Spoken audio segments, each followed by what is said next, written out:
how policy is impacting them. So what did I hear while I've been back? That this executive order freezing all federal funds was absolutely devastating to so many organizations, businesses, and federal agencies that serve Vermonters, okay? One of the things that I say all the time, I am not a representative for only Democrats in Vermont. I am a representative for Democrats, Republicans, progressives, independents, people who never vote, people who feel left behind by government. So my lens is always, how is this impacting Vermonters? How is this impacting you? And I can tell you, everything I heard was this chaos, which did not need to happen, directly causes panic, confusion. Already some people have lost their jobs. And look, you shouldn't be in a situation where you log on to a system to find out about Medicaid funding and see a indication that it has gone down. And that when we try to get information from this administration, we have roadblocks, we have no information incoming. This is not what Vermonters want. Even those who voted for the Trump administration, this is not what they wanted. They wanted lowering costs. They wanted to make sure that we could make living in this country more affordable, making sure we all had a fair shot. It is not about stripping away from them programs that they rely on just to live a life of dignity. And I will also add, what the president has done is illegal. It is clearly against the Impoundment Act. He knows that, his team knows that, and members of Congress on the Republican side know that. Even the chair of Appropriations, who is a Republican, he knows that. They say nothing. I am here to fight for Vermonters. That is my charge. And I am not beholden to any party. I am not beholden to any president. I am here to make sure that the money that has been appropriated for Congress is spent on the people it is supposed to help. And that's why I'm here today, to tell you loud and clear, we're going to see more chaos. We are going to see more confusion. It is a strategy. Absolutely, not just to flood the zone so we don't know where to focus, but to push the boundaries of what is legal. They are testing the waters to see where the pushback will come. And I'm here to tell you, I am here standing up for the Constitution, the rule of law, and standing up for Vermonters. And I couldn't be more proud to stand with all of these people behind me who I know are also completely and totally focused on the needs of Vermonters. So I will certainly be here to answer some questions, but at this point I know there's so many people that would like to weigh in on what the last few days have been like for Vermonters. And so I'll turn it back over to Keisha, who is the MC, but I am so proud to represent Vermont, and I am fierce, and I am focused, and I will not be distracted by the nonsense. Thank you. Thank you, Congresswoman Balint. We are so grateful that you are standing with us and in Washington fighting for us. So we very much appreciate you being here. And as I think many members of the press know, you have an additional press conference at 12:45 right back here to talk about the harms to our undocumented community members here in Vermont and how to know your rights, even if you appear to someone to be undocumented. Just on his way over here, I was sharing with Treasurer Mike Pichek harm done to our VA system, to our veterans care. They, because of the federal hiring freeze, had to rescind offers to nurses, a doctor who had just moved his family here. And in the moment, as I try to sort out where their situation stands, I could think of nothing better to do than to let our treasurer know of these individual harms that are being experienced, because he has had the foresight to put a task force together made up of our service providers, our boots on the ground, our eyes and ears in the community, to better understand the harm that is already being experienced by Vermonters with 10 days into a chaotic federal administration, and to do our best to make sure that we protect those folks and we get them back on a path to success, employment, well-being. And so I'd like to turn it over to Treasurer Mike Pichek and thank him.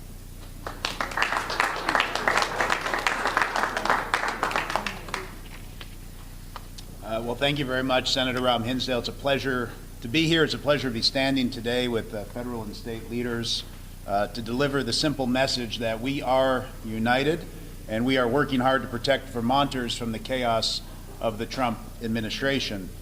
You know, here in Vermont, we pay our taxes, we keep our word, and we expect that our federal government will follow through on its commitment to provide the critical services that are owed to us as taxpayers.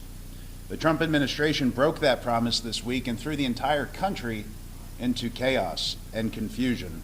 Vermont, like every other state in the country, relies heavily on federal funding. Approximately 37% of our state budget is made up of federal funds, and in most cases, these federal funds are powering programs that the federal government itself has directed states to run. Programs that are designed to keep people fed, keep people housed, keep them safe, and ensure that they have access to critical health care that they need. Again, all of which has been thrown into chaos this week. Whether this week's actions around the funding freeze are an example of incompetence or cruelty, they are hurting Americans. And the funding freeze is just one example. Saturday, the Trump administration has threatened to impose significant tariffs on Canadian goods, which, when coupled with retaliatory tariffs, would significantly damage the Vermont economy. Canada is Vermont's largest trading partner, and we have heard from small businesses who are operating on very tight margins that they fear they cannot absorb those costs and will have to pass them along to their customers. So Americans who are already burdened will be experiencing increased costs from that action. We've heard from home builders who supply their lumber from Quebec, meaning that critically needed housing in Vermont will become more expensive to build. We've heard from the maple industry, who relies heavily on equipment that's manufactured in Canada that will certainly harm that critically important Vermont industry. We've heard from rural healthcare providers who receive critical PPE and other healthcare equipment from China, who are afraid that additional tariffs will yet again be another cost driver on healthcare for Vermonters. Again, here's the bottom line. These actions have already hurt Vermonters, especially low-income Vermonters who are struggling to get by in an affordability crisis. I'll also mention that a number of the actions from the administration are designed to target the most vulnerable people in Vermont and the most vulnerable people in our country. And it is really critical that we step up every day, provide a voice to those who are less powerful, because I know all of us are concerned about what's going on, but if you're a person that's in a position where you feel powerless, what's going on is all the more terrifying. And by all of us collectively standing up and pushing back every day, fighting for Vermonters, we will be able to persevere. And from my perspective, every single day that this administration passes, the president and the administration get less powerful. And we need to be fighting back right now when they're at their most powerful. But we will get through it together. Again, we are united here to fight for Vermont, to work for Vermont, and make sure we protect Vermonters and everything that they're owed. I want to thank the senator and the representative and the congresswoman for being here, and all the representatives from the Vermont legislature. It's critical we work together to get through this for Vermonters. Thank you.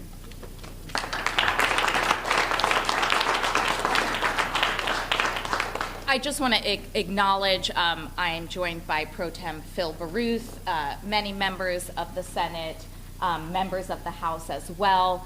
And when we talk about having both hands on the wheel, that starts with the House and the Senate in Vermont working together and both keeping their eyes focused on what's ahead. I couldn't have a better partner in that work as it relates to our Democratic caucuses and the need to keep people focused and able to cut through the noise than Representative Lori Houghton. And I'm delighted to turn this over to her to talk about how the House is going to be responding as well, and particularly her expertise in healthcare, which is going to be critical in this time. Hi everyone, Lori Houghton, I'm the House Majority Leader. I think chaos has been the word of the day. It's been a chaotic couple weeks, and that is Trump administration's goal. Chaos is expected to weaken our resolve, and while I know it causes deep stress for people, we want you to know we are working together to ensure we've got Vermonters' backs. And we will work together on creative policy solutions for anything this administration throws our way. Myself and my colleagues want to remind Vermonters that we hold strong on our shared values, including the value that a person's medical decisions are between that person and their provider, not the government. That our youth should have the opportunity to be their authentic selves, and that population health policies help Vermonters. When we lift up one community, we lift up all communities. These executive orders represent an all-out assault on our state's values. The executive order aimed at prohibiting gender-affirming care for transgender minors across the country is an unprecedented overreach in executive power in its attempt to shape medical policy, sparking widespread concerns and alarm among medical professionals. Shutting down federal funding, even for just a day, causes unnecessary chaos amongst the vital nonprofits helping our most vulnerable communities. Remember, as the Congresswoman said, these executive orders have to be lawful, and organizations all over the country and in Vermont are watching and acting. We all know healthcare and health insurance systems in our country and in our state are fragile. We also know the Trump administration's Project 2025 plan calls for slashing many of the programs that help Vermonters. Programs like Medicaid, healthcare for seniors, reproductive and gender-affirming care, research, and so much more. With help from our colleagues in the Senate, Treasurer Pichek's office, and other statewide officials, and our federal delegation, we want all Vermonters, especially our LGBTQ+ youth, to know that we will do everything we can to protect Vermonters' access to the care they need and deserve, and protect our healthcare providers that are providing the necessary care. It's at times like this that I'm proud to live in Vermont. We will rally around our neighbors, and I encourage people to stay connected to each other and stay connected to their community. To our LGBTQ+ community and all communities who are targeted by the Trump administration, no executive order will ever invalidate you as individuals. You are loved and valued. Thank you.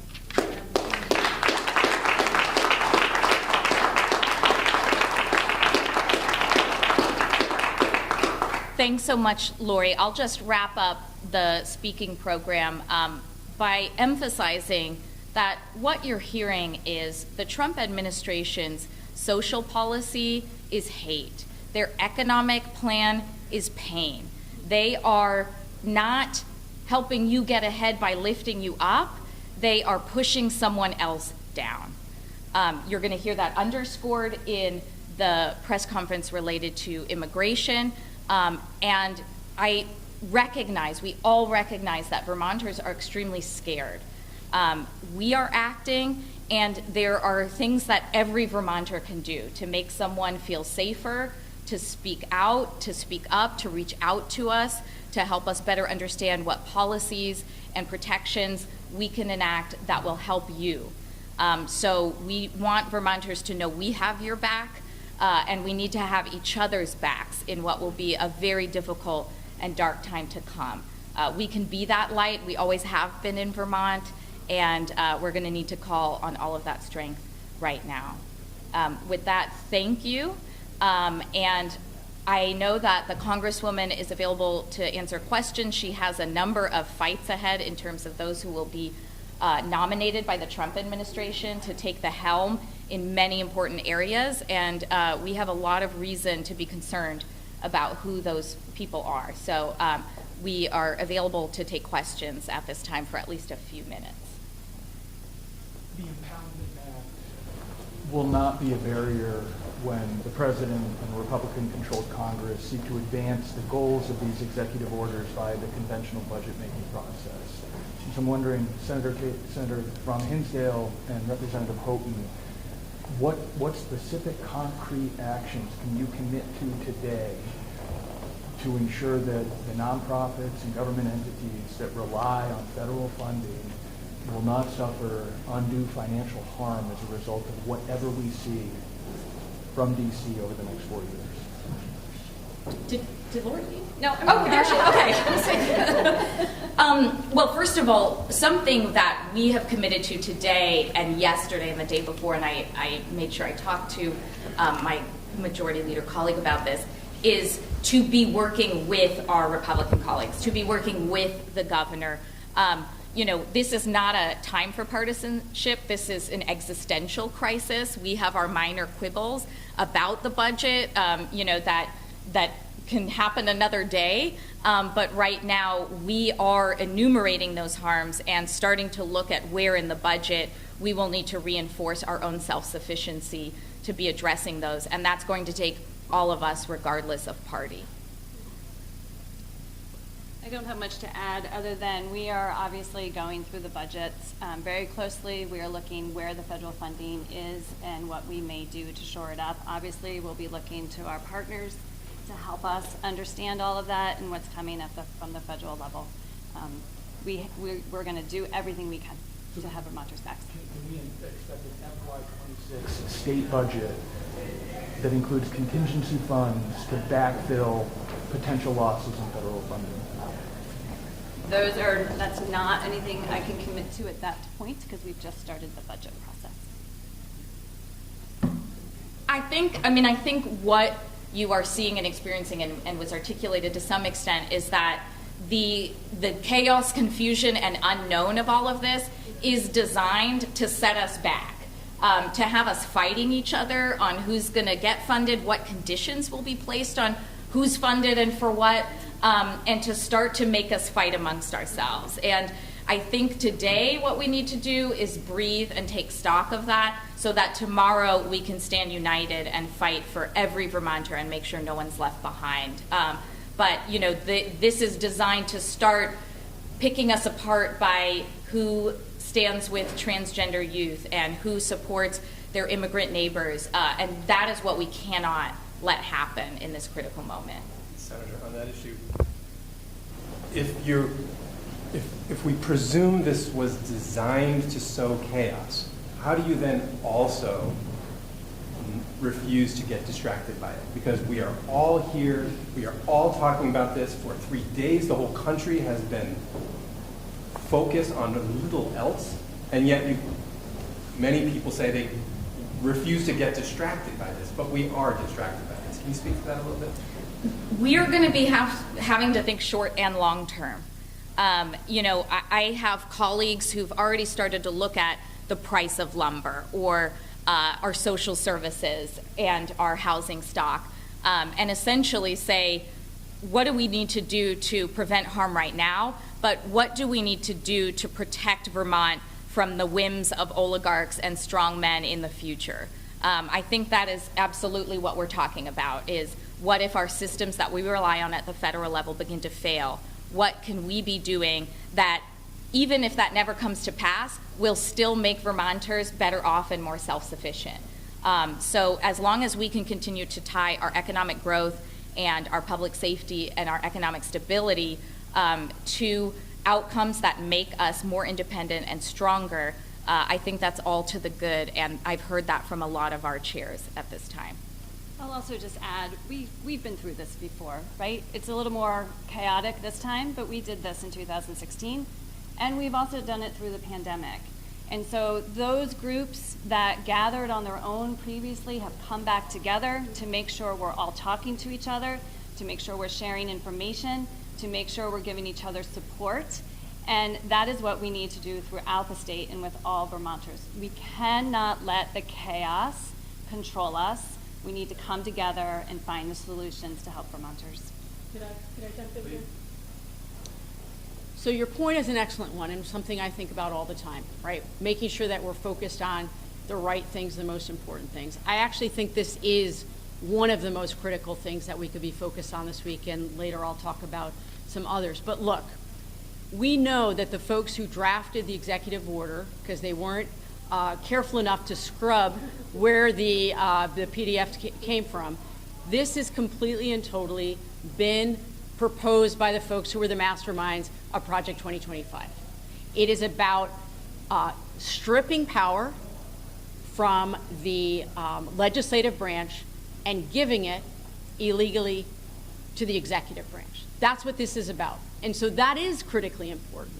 And it does touch every congressional district. And I can tell you, it was not just the pushback from so-called blue districts that made a difference yesterday. It was all of those organizations in red states. It was those educational institutions in red states who said, what the hell are you doing? This is going to impact all of us. And so, yes, it is going to be constant, daily. You're going to have one crazy thing released in the morning and another one right before bed so that there's no time to focus. This is an important piece because it is about exerting executive power that the president is not supposed to have. We still have 3 branches of government, and that's what I'm going to be fiercely defending. But I appreciate the question.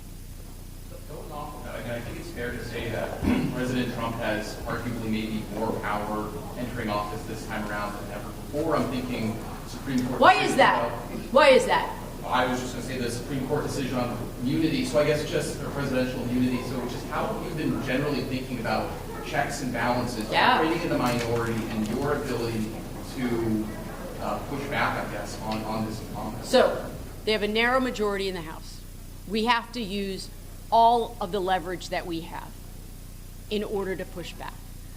But we cannot let our Republican colleagues who know that this action was illegal, we cannot let them off the hook. We cannot let the Republicans who serve on appropriations relinquish their power to the executive branch. We have the power of the purse. We are the ones that set the budget, with guidance, of course, from the executive branch. I am going to be doing all that I can to make the case to my Republican colleagues that it actually does not serve their constituents, the people who voted for them, when they give up their power to an emboldened president. I don't know how we're doing on time. Right, as long as they're here, we're good. Mike, can you speak a little bit more about tariffs? Because I think when you enumerated the many tariffs and where they're coming from and how they're going to hurt Vermonters, some people might hear some of those things, like lumber from Canada. Maybe there's an upside. Maybe there is an upside for Vermont's economy to have tariffs on Canadian goods. Can you speak to that a little bit? Yep. Yes, yeah. You know, Congressman was mentioning that Hydro-Quebec is an important importer of energy into Vermont, as well as steel for our construction. But generally, when you think about tariffs, I think one thing that's important to keep in mind is when you're a small business, which is what many Vermont businesses are, you're not in a position to absorb the costs that tariffs bring to your business. So you either pass those on or you eat them, and if you're eating them, you're in a position where you may not be sustainable into the future. If you pass them on to your customers, you're fighting against larger businesses that are able to absorb those costs, or maybe already are producing product at a lower price point. So you have the risk of losing your customer base as well. So small businesses in particular are going to be hit hard by the tariffs, and they don't have the flexibility or the resources to respond. They also don't have the flexibility to pick a different supplier or different vendor like a larger corporation may have. If they get their particular product from Canada, that may be their only supplier of that product. They can't get the same product from another country that doesn't have a similar tariff. So small businesses like the businesses we have in Vermont are put more at risk. And again, Canada is our largest trading partner, so a place like Vermont has outsized risk compared to other states that have a more diverse import economy. Any other questions? Okay, I think with that, we'll end the press conference, and we appreciate your time and attention. Thank you.